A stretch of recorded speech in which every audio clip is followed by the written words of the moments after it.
আসসালামু আলাইকুম। এগুলো দেখতে পাচ্ছেন জিরা।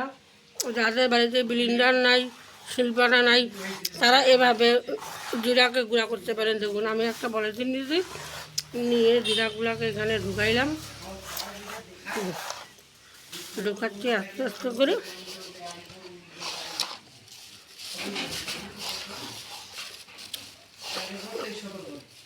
আমার জিরা ঢুকা প্রায় শেষ।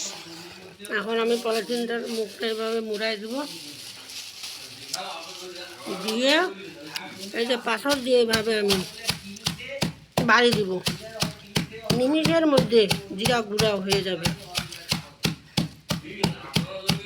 ব্লেন্ডার কিনতে অনেকের সামর্থ্য নাই, শিলপাটারও দাম, ব্লেন্ডারেরও দাম, তাই এভাবেই আপনারা চাইলে জিরাকে গুঁড়ো করে দিতে পারেন। খুব সুন্দর টেকনিক। এই টেকনিক আমি আমার মায়ের কাছে শিখেতে লাগবো। আমার মা তো অনেক আগের মানুষ, ওদের সময় তো ব্লেন্ডার ছিল না। ওরা তখন ওই যে জিরাগুলোকে একটু রোদে শুকাইছিল, রোদে শুকার পরে এভাবে পাথর দিয়ে গুঁড়া করতো। এই গুঁড়ার তরকারি রান্নার হেভি স্বাদ, কারণ এটা হচ্ছে প্রাকৃতিক উপায়ে এবং এটা কোনো ভাগাভাগি নাই।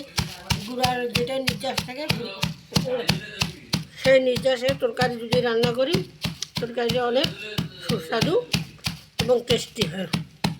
এভাবে 3-4 মিনিট আপনারা বা করবেন, বাড়ি দিবেন, গুঁড়া হয়ে যাবে। দেখুন জিরা গুঁড়া হয়ে গেছে।